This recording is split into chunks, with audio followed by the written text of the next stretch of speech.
Bonjour et bienvenue pour une nouvelle édition de Questions Patrimoine. Aujourd'hui, nous sommes encore et toujours dans l'actualité. Nous allons beaucoup parler de quelqu'un avec qui nous sommes en concurrence directe pour une raison simple, c'est qu'il est en train de s'exprimer à cette heure même à la tribune de l'ONU aux États-Unis, tandis que nous sommes à Paris pour nous intéresser à notre sujet du jour, un brin bien provocateur.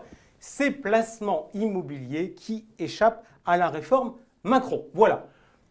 Emmanuel Macron, lui, va faire un discours. Nous, on va faire, comme d'habitude, Georges Delataille, un échange totalement interactif. Exactement. Je ne sais pas ce que le président va raconter, mais en tout cas, nous allons apporter des vraies réponses à des vraies questions. Comme d'habitude, vous pouvez poser toutes les questions que vous voulez dans la zone sous la vidéo, alors n'hésitez pas. D'autant plus qu'aujourd'hui, on a le plaisir de recevoir un des piliers du plateau. Bonjour Joachim. Bonjour. Joachim Hazan, président de Novaxia, l'inventeur d'un nouveau métier, le capital développement immobilier, avec une actualité très riche et en plus un anniversaire, parce que Joachim a fêté ses 10 ans, enfin Novaxia a fêté ses 10 ans la semaine dernière, et donc j'avais même rapporté la brique anniversaire sur le plateau. Bien, comme d'habitude, comme dans les grands restaurants, je vous donne le menu de ce chat vidéo. On commencera par, répondre à la question un peu provocatrice. Immobilier est-il égal à immobilisme ? On regardera naturellement tout ce qui est en train de se passer sur la réforme fiscale. Et puis, cette semaine avant Patrimonia, on fera le point sur les nouvelles offres de Novaxia. Jingle.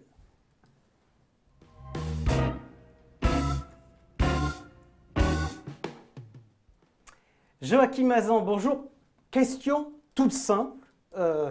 On sait que vous faites de l'immobilier. Quand vous entendez le président de la République expliquer que l'immobilier c'est catastrophique, que ça rime avec immobilisme, ça vous fait réagir? Il a toujours raison. Non. Non, bien sûr qu'il y a immobilier et immobilier, donc tout dépend effectivement si on s'intéresse à la catégorie d'immobilier qui consiste à acheter des immeubles de bureaux pour les louer. C'est un métier tout à fait différent de celui qu'on exerce chez Novaxia, non pas qu'il soit dénué d'intérêt, mais c'est le métier qu'on a inventé il y a 10 ans, ça s'appelle le capital développement immobilier.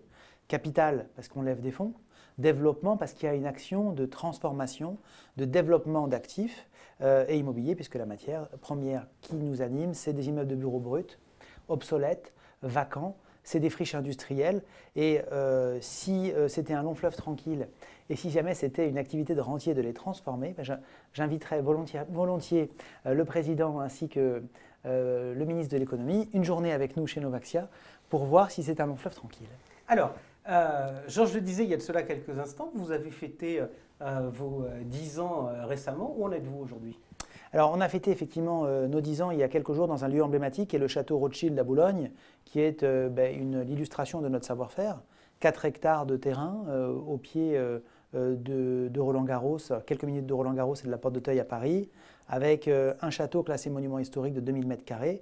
Et l'enjeu de ces 10 ans, ça a été d'inviter, on a reçu un peu plus de 500 personnes, dont évidemment des conseillers en gestion de patrimoine et des banques privées. Je leur ai d'ailleurs, dans le livre des 10 ans qu'on a édité, je leur ai dédié la première ligne de mes remerciements, puisque si nous en sommes aujourd'hui là où nous en sommes, sans fausse flatterie, c'est que des conseillers en gestion de patrimoine ont cru à Novaxia tout au début, et ça, nous, on ne l'oublie pas. Et donc nos 10 ans, on se retourne vers ces 10 ans écoulés et on voit que Novaxia a piloté un peu plus d'1,3 milliard d'euros d'opérations immobilières. D'accord, combien de projets ? Une cinquantaine de projets. Donc une cinquantaine de projets avec 1,3 milliard d'euros d'opérations immobilières. Un doublement de taille tous les ans. Donc depuis qu'on existe, on double de taille tous les ans. Force est de constater que ça répond bien à une demande du marché. Près de 9000 investisseurs, qui sont des investisseurs particuliers dans un premier temps, rejoints récemment par des investisseurs institutionnels, notamment tout le groupe BPCE avec les caisses d'épargne, la BRED et les banques populaires. Donc un parcours dont nous sommes fiers, que je dois aussi à toutes les équipes de Novaxia, aux conseillers en gestion de patrimoine, qui consiste à développer des projets immobiliers, de les transformer. Et la transformation d'actifs, c'est un vivier formidable de création de valeur. Alors, si on reste dans l'actualité, on a parlé des 10 ans, il y avait le week-end dernier les Journées du patrimoine. Là aussi, vous avez ouvert l'hôtel Rothschild à Boulogne-Billancourt. On a deux photos, c'est l'état actuel et l'état en 1937. C'est quoi? C'est une ruine? Alors effectivement, dans l'annonce de vente, il était précisé à rafraîchir, puisqu'il y a effectivement... Petit rafraîchissement pour être venu. Il y a effectivement plus de 20 millions d'euros de travaux sur le seul château. Mais c'est ça le capital développement immobilier, c'est une capacité à imaginer ce qui va se passer dans un lieu, de lui redonner de la valeur, de lui donner une seconde vie, de créer de la valeur pour les investisseurs. Alors, effectivement, le château Rothschild, on s'est livré à un petit exercice le temps que le projet se définisse. C'était de reconstituer avec une start-up qui s'appelle Eastovery. On a reconstitué les salons de James de Rothschild comme si on était en 1856, date de livraison et d'ouverture de ce haut lieu de la vie parisienne, puisque c'était un endroit où il y avait Frédéric Chopin qui donnait des cours de piano, il y avait tout, on va dire, le monde culturel qui se rendait chez les Rothschild. Aujourd'hui, il y a des tags, ça a été squatté. Et grâce à la magie de la technologie, on a pu donner accès à 1200 visiteurs lors des Journées du patrimoine. Ces 1200 visiteurs, ils ont pu, avec de la réalité augmentée, revoir les tapisseries, revoir les mobiliers, comme s'ils étaient en 1856 chez James de Rothschild. Ok, on va sortir de l'actualité si vous voulez bien. J'aimerais comprendre votre fonctionnement, votre modèle. Vous nous dites, je fais du capital développement immobilier. Vous achetez quel type d'immeuble pour en faire quoi? Alors, dans un premier temps, capital développement immobilier, c'est trois mots. Si on les dissèque capital, on lève des fonds. On lève des fonds auprès de particuliers à travers des consignations de patrimoine et on achète des immeubles qui sont en mauvais état, qui sont libres, qui n'ont pas de locataires depuis 2, 3, 4 ans, mais qui sont toujours bien situés. On les achète bien situés, ça veut dire quoi? Bien situés, ça veut dire Paris, Grand Paris ou dans les 10 plus grandes métropoles régionales françaises. D'accord. En pratique, aujourd'hui, vous investissez plutôt sur Paris ou 80% de nos opérations sont en Île-de-France. Un petit peu de Lyon, un petit peu de Nice, un petit peu de Nantes. Voilà, c'est... Ok, bien situé, il y a des contraintes de proximité, de transport, où finalement n'importe quoi à Paris peut vous plaire, ou à Paris ou dans le Grand Paris peut vous plaire. Alors, en fait, on a 3 critères d'investissement. Le premier, c'est une décote de 30%. On veut acheter des biens qui nous permettent de créer de la valeur, donc avec une plus-value potentielle. 30% de décote. On veut être à moins de 800 mètres du métro ou du RER pour se permettre d'avoir une valorisation qui va être à la sortie positive, donc vraiment avec des fonciers qui vont avoir une valeur et des scénarios de revalorisation qui vont être porteurs. Et enfin, le dernier critère, c'est au moins 1000 mètres carrés, puisqu'on travaille sur des typologies d'actifs d'une certaine taille pour créer de la valeur. Ok, donc ça, c'est on achète pour pouvoir créer de la valeur. La sortie, c'est quoi? Donc vous achetez, vous faites les travaux? Alors, on achète, on pilote, on est un assembleur de compétences. Évidemment que dans la quarantaine on est un peu plus de 40 chez Novaxia, donc dans les 40 collaborateurs, on a des gens qui viennent de chez Bouygues Construction, de chez Vinci, de chez Eiffage. Et l'idée, c'est de piloter, non pas, on n'a pas des marteaux et des pelles, mais on pilote les travaux. On a ce savoir-faire-là. Et on va donc piloter cette transformation. Donc un immeuble de bureau vétuste, prenons un exemple très concret si vous voulez bien, dans Paris 5e, on a acheté un immeuble de bureau entrepôt et un château monument historique. On a fait des gros travaux et on a transformé un immeuble qui était du bureau en hôtel de 169 chambres qui va être exploité sous forme d'hôtel de tourisme. Comment ça se passe, les relations, notamment avec les municipalités? On voit bien, par exemple, à Paris, il y a Anne Hidalgo qui nous dit on va augmenter, pour faire plus de logements, on va augmenter les transformations de bureaux en logements. Il y a des gens qui ne veulent pas... l'aménagement urbain est quelque chose d'important. Les relations avec les communes, pour vous, c'est quelque chose d'important? C'est fondamental, mais on s'inscrit, je dirais, c'est toujours plus facile de nager, entre guillemets, le vent dans le dos, c'est-à-dire d'avoir le vent avec soi. Donc l'idée, c'est tout simplement qu'on est dans l'esprit de ce que veulent faire les pouvoirs publics. Vous parliez d'Anne Hidalgo, elle a pris l'engagement de créer 250 000 m² de logements issus de la transformation de bureaux, mais elle n'est pas la seule. Aujourd'hui, on est à 40 000 à Paris, 43 000 je crois. Effectivement, parce que c'est très complexe. C'est un savoir-faire d'artisan de transformer des bureaux. Il n'y a pas d'industriel sur ce créneau, parce que Novaxia est leader dans ce marché du capital développement immobilier, de la transformation d'actifs. Chaque immeuble est différent, c'est du sur-mesure, mais évidemment, tous les maires d'Île-de-France sont à la recherche de fabrication de logements puisqu'ils sont en pénurie. D'accord. Sur Boulogne, le maire vous a aidé? Bien sûr. Je crois même qu'on l'a en photo, le maire, avec vous. Là, effectivement, avec on a une photo avec vous et la nuque du nouveau Monsieur Patrimoine d'Emmanuel Macron, autrement dit Stéphane Bern. On achète, on discute avec les municipalités dans le cadre de l'aménagement, on planifie les travaux et on finit par sortir. Tout à fait. Et après, on revend l'actif une fois que la valeur est créée. Donc on ne fabrique pas du rendement. De toute façon, aujourd'hui, le livret A est à 0,75%. Le taux d'assurance vie, on attend péniblement 1,50%. Notre conviction chez Novaxia, c'est que pour aller chercher de la création de valeur, aujourd'hui, le seul levier possible, c'est de la plus-value. C'est pour ça qu'on est capable d'aller créer de la valeur, puisqu'on va aller chercher de la plus-value issue de cette décote d'acquisition, transformation et de revente des immeubles une fois qu'ils sont complètement réhabilités. Donc vous n'êtes pas concurrent des SCPI qui distribuent des revenus trimestriels. Vous, votre objectif, c'est je rentre et je dois sortir avec une plus-value. On ne fait pas du tout le même métier que les SCPI. La preuve, les SCPI, on leur vend des actifs une fois que nos immeubles sont totalement réhabilités et on leur rachète des actifs quand ils sont en fin de vie, puisque les SCPI ne peuvent pas pour diverses raisons. Ce n'est pas leur savoir-faire, déjà en premier lieu, et puis il y a des raisons réglementaires qui font qu'elles n'ont pas comme propos de changer l'affectation, de rénover des actifs, de les réhabiliter de manière lourde. Donc on est précisément complémentaire des SCPI dans le sens où on est des relations de clients à fournisseurs. Aujourd'hui, vous faites plus des transformations de bureaux en habitation ou de bureaux en hôtel, bureau ou que sais-je? On fait ce qui fonctionne. C'est-à-dire que si vous êtes à Paris, dans le quartier latin, ou si vous êtes près d'une fac, ou si vous êtes au milieu d'une zone, on va dire, résidentielle, on n'aura pas la même approche. Je pense que la force de mes équipes, c'est d'aller à chaque fois chercher le meilleur scénario pour la meilleure valorisation. Vous faites combien de dossiers par an environ? On fait une douzaine de dossiers par an. D'accord. Et le tri se fait comment?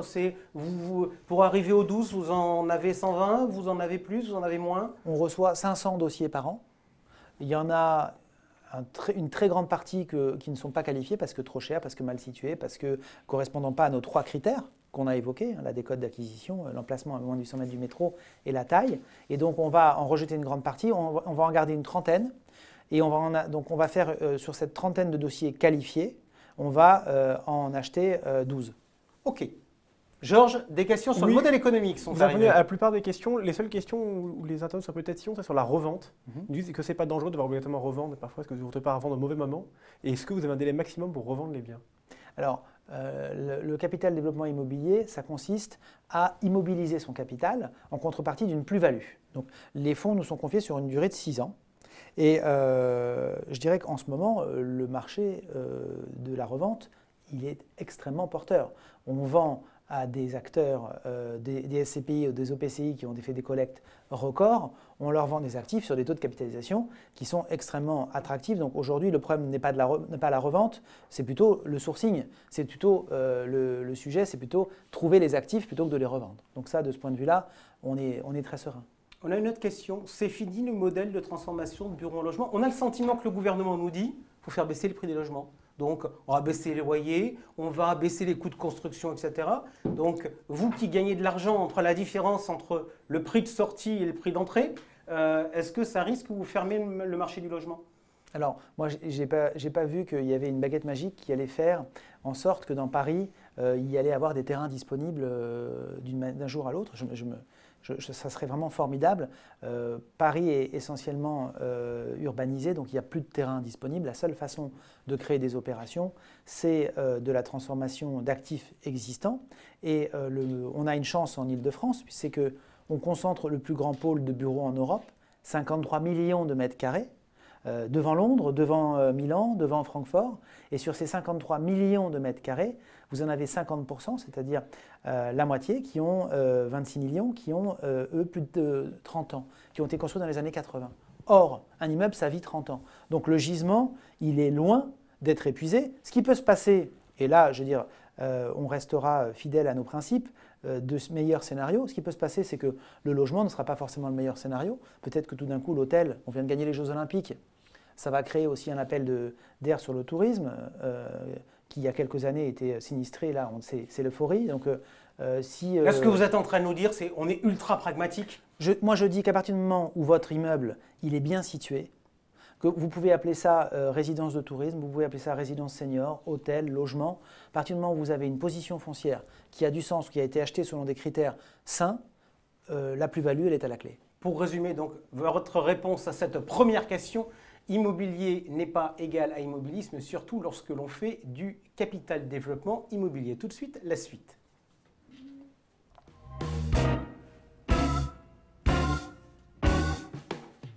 Question patrimoine avec Joachim Hazan, le président et fondateur de Novaxia, pour parler du sujet d'actualité, la réforme fiscale. Alors, vous nous avez expliqué que votre mission, c'était de faire du capital de développement immobilier, c'est-à-dire de transformer des biens que vous achetiez peu cher, de faire les travaux pour les revendre avec une plus-value. Ça, vous le faites dans des cadres fiscaux qui, pour les investisseurs, sont des cadres fiscaux différents.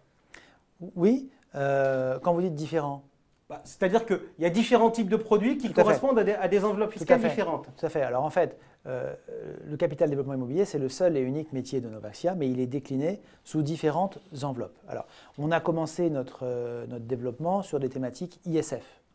Et puis, sachant que l'ISF avait forcément, on annonce la fin de l'ISF depuis chaque année, moi, quand j'en vois la loi de finances, on me dit que c'est la bonne. Cette fois-ci, ça a l'air bien parti, mais en tout cas, on prépare depuis des années d'autres leviers. Donc ça, c'était la gamme IMO Opportunité. Voilà, Novaxia IMO Opportunité, c'est l'ISF. On en est à la 6e mouture. Il n'y en aura peut-être pas de 7e, mais en tout cas, on en est à la 6e opportunité, 6e année avec l'impôt sur le revenu et l'ISF. À côté de ça, vous avez les véhicules dits PEA. Donc là, l'intérêt, c'est de mettre de l'immobilier dans son PEA. Donc ça, c'est la gamme IMO Club. Absolument, Novaxia IMO Club. Vous avez également les FPCI, à partir de 100 000 € d'investissement. Ça, c'est la gamme Novaxia IMO Evolution. Et voilà, j'ai fait le tour. Après, c'est des produits institutionnels qui sont des produits qui sont ouverts à des grands institutionnels. Ok, donc là, on voit bien la gamme, on voit bien les régimes fiscaux. Donc, on va maintenant rentrer dans l'actualité, puisqu'on a Bruno Le Maire, le ministre de l'économie et des finances, qui, dans une interview aux Échos, nous a annoncé, grosso modo, qu'il fallait encourager les gens qui prenaient des risques, etc. Nous voulons récompenser ceux qui prennent les risques. Ça, c'est le gros titre de l'interview. Puis, dans l'interview, il y a, en revanche, la réduction d'impôts de ceux qui prennent des risques et qui veulent réduire leur ISF. Eh bien, c'est terminé. C'est pénalisant pour vous, ça, ou pas? Alors, j'ai commencé à vous répondre il y a quelques instants. En fait, on se prépare à cette éventualité depuis plusieurs années, puisque notre fonds PEA, qui est notre relais, c'est un fonds on a obtenu notre visa AMF hier soir, Novaxia IMO Club 4, et c'est un fonds qui, la collecte ISF chez nous est minoritaire par rapport à la collecte non ISF. Donc je dirais que évidemment ça a un impact, mais l'impact on le prépare depuis de nombreuses années, et on a chez nous des véhicules qui sont des véhicules tout simplement des véhicules où l'investisseur vient chercher de la plus-value, indépendamment de tout levier fiscal. En pratique, vous me dites ça, il y a pour autant un fonds qui existe aujourd'hui, qui a existé en collecte ISF, qui continue de vivre en collecte hier. Les objectifs de collecte, c'était 60 millions. À date, je crois qu'il doit y avoir 33 millions. Vous vous dites que vous arriverez à 60 ou pas? Après, c'est une collecte qui est sur l'impôt sur le revenu, qui n'est pas une collecte sur l'ISF. Donc, on a calibré le montant pour être, oui, tout à fait, en ligne avec nos objectifs. Mais ça ne sera pas de l'ISF, ça sera de l'IR. Ok, deuxième question que tout le monde se pose. On nous explique qu'il y a tous les débats autour de l'IFI. On va taxer l'immobilier puisque le président de la République n'aime pas ça. Donc hier, on a vu Arnaud de Wachters, le délégué général de l'ASPIM, qui nous a dit, selon toute vraisemblance, au PCI et CPI, ça sera dans l'IFI, y compris quand c'est dans un contrat d'assurance vie. Vous, vos offres, elles sont ou elles ne sont pas dans l'IFI? Alors, je dirais que si le législateur fait bien son travail, elles seront, avec tout ce que je viens de vous évoquer, exclues du dispositif IFI. Maintenant, je vais rester très prudent sur ce sujet puisque les arbitrages, on ne les connaît pas encore. Alors, il y a des premières nouvelles ce matin, mais il faut attendre la loi de finances pour y voir clair. Moi, je souhaite quand même malgré tout bien du courage aux législateurs parce que faire le tri dans tout ça, ça ne va pas être simple. Donc, il va falloir vraiment porter attention à ce qui va être fait. Nous, le capital développement immobilier, c'est de la transformation, c'est des impacts sociétaux, c'est 200 emplois, par exemple, sur l'hôtel flottant qu'on a, le Off Paris Seine. C'est plus de 200 emplois qui ont été créés sur ce premier hôtel sur la Seine. Donc, je pense que loin d'un sujet de rente, notre approche de l'immobilier, c'est une approche créatrice d'emplois. De notre lecture des choses, c'est qu'on sera exclu du sujet. Ok, autre question, là encore sur la réforme fiscale. On a beaucoup parlé de la flat tax. bonne nouvelle pour certains parce que ça baisse la fiscalité des revenus de capitaux mobiliers. Mais mauvaise nouvelle, nous disent aussi certains, en particulier pour le PEA, parce que finalement, des gens qui détiennent des titres sur un compte titre ordinaire vont voir leur fiscalité baisser fortement. Et puis les gens qui détiennent en PEA vont voir leur fiscalité augmenter à cause de la hausse de la CSG. Le PEA reste encore une bonne enveloppe pour vous, ou est-ce que vous êtes attentif à vous dire, tiens, est-ce qu'on ne pourrait pas avoir des abattements par durée de détention qui pourraient nous aider Alors, moi, je fais un calcul qui est d'une simplicité déconcertante, c'est qu'entre 30% et 15,5 ou 16 ou 17, je préfère 15,5 ou 16 ou 17 que 30. Après, là encore, on ne connaît pas les derniers ajustements qui vont être faits. Même le contour de cette flat tax n'est pas tout à fait clair, mais moi, je pense qu'à un moment donné, payer des impôts, c'est normal quand on crée de la valeur et quand on gagne des sous. Donc 15,5% de fiscalité ou 16% au pays classe CSG sur de l'immobilier, à l'heure justement où le gouvernement veut fiscaliser l'immobilier, c'est plus que confortable. Je pense qu'il ne faut pas aller trop loin dans le raisonnement. Georges, des questions sur la fiscalité? Oui, enfin, c'est vraiment la question, c'est presque en transition que la partie suivante, c'est de dire finalement, à cause de la fin de l'ISF et modification de l'IR, est-ce que du coup vous allez lancer de nouveaux produits, peut-être PEA ou autre? Alors bien sûr, on a des investisseurs institutionnels qui ont, vous savez que les investisseurs institutionnels, ils n'ont pas de dette fiscale, puisqu'ils ne payent pas d'ISF et ils n'ont pas de PEA, surtout quand la BPCE fait un chèque de 20 millions pour investir dans un fonds de Novaxia, elle n'a aucun levier de tout ça. Moi, je pense que, évidemment, Novaxia, son futur cheval de bataille, c'est le PEA. D'accord, donc là vous êtes quand même en train de nous dire, le premier message que vous êtes en train de nous dire, c'est on est en mesure d'afficher des niveaux de rentabilité qui satisfassent les investisseurs sans même avantage fiscal. J'ai envie de dire, c'est l'épreuve, c'est la vraie vie de pouvoir faire des performances sans avantage fiscal. Moi j'en veux pour preuve le développement de la clientèle particulière via les constitutions de patrimoine pour nous, elle est stratégique. Maintenant, ce que je fais toucher du doigt à ceux qui nous écoutent, c'est que quand BPCE met 20 millions d'euros pour des investissements sans aucun levier fiscal, je suis convaincu que des particuliers qui investissent chez nous n'ont plus ce seul motif. Il ne faut pas se leurrer, il y a 7 ou 8 ans, quand on a commencé, le levier fiscal, c'était une façon de nous tester avec un matelas de sécurité. On a fait nos preuves. Donc je pense qu'aujourd'hui, l'enjeu, c'est d'aller vers des vrais placements qui n'ont pas forcément du levier fiscal. Alors on sait que les CGP, les avantages fiscaux, ça les aide à vendre. Est-ce que finalement, dans ce que vous êtes en train de me dire, vous n'êtes pas en train de me dire, bon, finalement, on va un peu abandonner les CGP, puisque l'État ne va pas trop nous aider avec les avantages fiscaux, et puisque maintenant on a fait nos preuves et que les institutionnels sont prêts à nous suivre, pourquoi pas faire des gros tickets avec des institutionnels que de faire des petits tickets avec des CGP? On a plusieurs CGP qui font la remarque, effectivement. Oui, alors je viens de vous dire précisément l'inverse. Si on doit réécouter ce que je viens de dire il y a quelques secondes, j'ai pris le soin de vous préciser que chez nous, la collecte auprès des constitutions de patrimoine, des banques privées et des particuliers, c'est de là où on vient et on ne l'oublie pas. On les a remerciés chaleureusement lors de nos 10 ans et pour nous, c'est un des sujets stratégiques. Pourquoi? Pour un sujet tout bête, c'est qu'un institutionnel, ça serait que mettre tous ces œufs dans le même panier, d'avoir qu'une clientèle institutionnelle. Nous voulons, nous, diversifier notre clientèle et donc nous voulons maintenir et justement, au contraire, montrer aux CGP que grâce à eux, on est arrivé là, mais que vu qu'il y a des investisseurs institutionnels qui prennent le relais, maintenant, on n'a pas d'inquiétude à aller lever de l'argent sans carotte fiscale. Et c'est d'ailleurs un des sujets de la profession, il ne faut pas se leurrer. La profession de CGP, elle est en train, tout comme beaucoup de métiers, d'être révolutionnée par le fait qu'il y a la transparence, par le fait que les clients sont de mieux en mieux informés, et tant mieux, et par le fait qu'on va être de plus en plus enclin à vendre des produits qui seront bons par nature et pas parce qu'ils auront la carotte fiscale. En tout cas, c'est le message que nous envoie le gouvernement. Ok, est-ce que vous pourriez un beau jour être référencé dans des contrats d'assurance vie? Alors, pourquoi pas? C'est des discussions qu'on a en cours.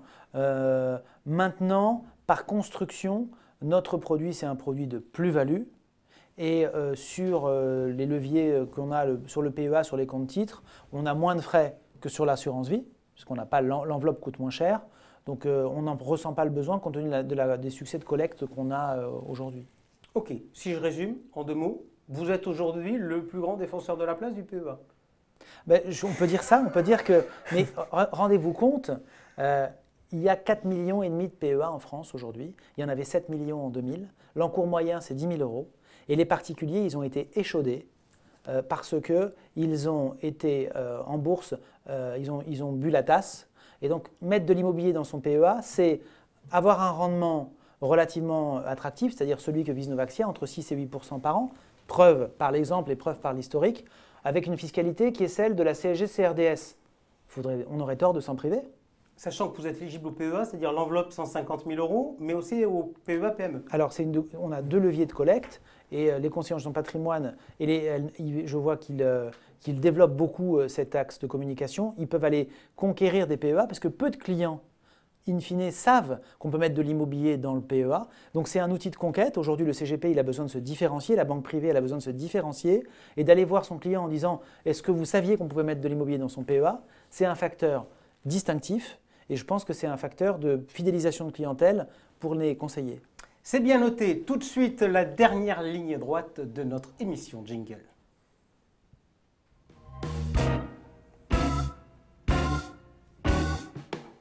À une semaine de Patrimonia, donc question patrimoine avec Joachim Hazan, fondateur et président de Novaxia. On va faire le point sur votre offre. Et puis, je le disais en introduction, nous sommes aujourd'hui dans l'actualité. Vous avez obtenu un tampon de nos amis de la place de la Bourse hier soir pour un nouveau produit? Oui, effectivement. Donc, on a eu hier soir le visa pour notre offre qui s'appelle Novaxia Immo Club 4. Comme son nom l'indique, c'est la 4e mouture de notre offre immobilière qui permet de loger du capital développement immobilier ou de l'immobilier dans son PEA. Ok, donc ça c'est l'offre PEA. Il y a deux offres autres qui existent encore et qui vont vivre jusqu'à la fin de l'année et jusqu'après? Tout à fait. Donc, notre offre, je dirais, PEA, c'est celle qui aujourd'hui représente le plus de collecte dans notre activité, au-delà de l'ISF, au-delà des autres offres. Et on a deux offres qui sont complémentaires. C'est une offre à l'impôt sur le revenu, donc Novaxia Immo Opportunité 6, qui collecte sur l'impôt sur le revenu jusqu'au 31 décembre. Donc l'avantage sur l'impôt sur le revenu, c'est une réduction d'impôt de 18% de l'investissement. Tout à fait. 18% de l'immobilier parisien avec 18% de réduction d'impôt. Et enfin, le dernier levier, le dernier enveloppe, c'est Novaxia Immo Évolution, qui est un FPCI qui s'adresse à des investisseurs dits professionnels, donc avec des tickets d'investissement de 100 000 € et qui, lui, même principe, c'est du capital développement immobilier, mais c'est à destination d'investisseurs qui sont capables de mettre plus de 100 000 €. Ok, j'ai bien compris votre système. Je suis un investisseur, donc ça c'est le mot capital. Je vous confie de l'argent et puis vous, avec la logique de développement, vous achetez un bien qui ne vaut pas cher, plutôt bien situé, vous le restructurez, vous organisez les travaux et in fine, vous finissez par le vendre. Question aujourd'hui, si je vous confie de l'argent, vous allez acheter quoi? Vous avez déjà des choses dans les tuyaux? Il y a déjà des biens? Qu'en est-il? Alors, on a régulièrement un pipe. Donc là, aujourd'hui, on a un peu plus de 500 millions d'euros d'immeubles en cours de discussion exclusive ou en discussion avancée. Donc, de toute façon, chez Novaxia, vous voyez qu'on est un acteur raisonnable puisqu'on lève systématiquement nos fonds en fonction des actifs qu'on a potentiellement en vue. Donc, on ne fait pas des fonds d'1 milliard, on fait des fonds de quelques dizaines de millions d'euros. Notre métier, c'est un métier de sur-mesure, d'artisan, et à chaque fois, on a un pipe d'immeubles, donc un carnet d'immeubles à venir, avant de monter des fonds. J'ai une photo pour vous. On va la voir de suite. Où est-on là? Alors là, on est situé donc à Alfortville, à un peu moins de 400 mètres du RER, et on a acheté à la SNCF, enfin nos investisseurs, quand je dis on, c'est nos investisseurs, le fonds Novaxia Immo Opportunité 6 notamment, celui dont on vient de parler, il a acheté 3 hectares de terrain à la SNCF.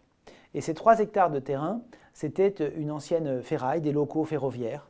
Et l'idée, c'est d'acheter ces locaux, cette parcelle, 3 hectares, c'est une parcelle relativement vaste, et de la transformer en 25 000 m² de logement. Pour vous donner un ordre de grandeur, 25 000 m² de logement, pour représenter ce que ça veut dire 400 logements. Et donc, on a obtenu l'accord de la mairie d'Alfortville pour faire évoluer ce site qui est pas très réjouissant pour la mairie, c'est une friche industrielle ferroviaire. Mais pour nos investisseurs, c'est la potentialité de créer de la plus-value puisqu'on a acheté cette parcelle des côtés, on la transforme en y posant des autorisations de construire et derrière, on va faire 400 logements. Et là, votre logique, ça sera de vendre à un institutionnel ou ça sera de vendre de la découpe à des particuliers en direct? Alors là encore, on sera très opportuniste. vu l'ampleur du dossier, évidemment, il y aura une grosse partie, au moins la moitié, qui sera vendue en bloc. Et le reste, en fonction de l'évolution du marché de vente de logements en accession ou en Pinel, parce que c'est une zone Pinel, on vendra potentiellement l'autre moitié à la découpe. Georges, il nous reste encore quelques instants de Oui, questions. il y a juste une question qui est récurrente, c'est comment vous gérez la liquidité en cas de problème pour un investisseur sur un de vos produits et comment est-ce qu'il peut sortir avant les 6 ans? Alors malheureusement, chez Novaxia, on n'a pas de baguette magique. Donc on ne sait pas faire du sans risque et on ne sait pas donner une liquidité quotidienne parce que la contrepartie de la rémunération qu'on donne à nos investisseurs, c'est 6 ans. Donc ils nous confient les fonds pendant 6 ans. On a une poche de liquidité de 10% sur certains de nos véhicules, mais qui est exclusivement réservée à des gens qui ont des accidents de la vie, qui doivent absolument récupérer leurs fonds. Ce qu'il faut savoir, c'est que chez Novaxia, on nous confie l'argent pendant 6 ans et rendez-vous dans 6 ans avec une plus-value. Le reste du temps, on n'a pas de liquidité, on n'a pas de rendement de garantie et on sait créer de la valeur par le jeu de la plus-value, de la transformation d'actifs. Mais malheureusement, on ne peut pas faire autrement. Merci beaucoup Joachim Hazan, c'était Question Patrimoine, le chat vidéo Club Patrimoine ActuSite. Georges, un petit mot de conclusion? Oui, un petit mot de conclusion, c'est que nous allons nous quitter pour un petit bout de temps. La semaine prochaine, nous serons tous à Patrimonia, donc on se verra différemment. Et on se retrouve dans 15 jours, si je ne dis pas d'erreur. Eh bien en tout cas, le message c'était que la semaine prochaine, on vous retrouvera, mais ce sera non pas en direct à travers un écran d'ordinateur, mais ce sera en live dans les couloirs de Patrimonia. Joachim Hazan, merci à vous d'avoir été des nôtres. Bon placement, bons investissements à vous tous. À la prochaine. Salut.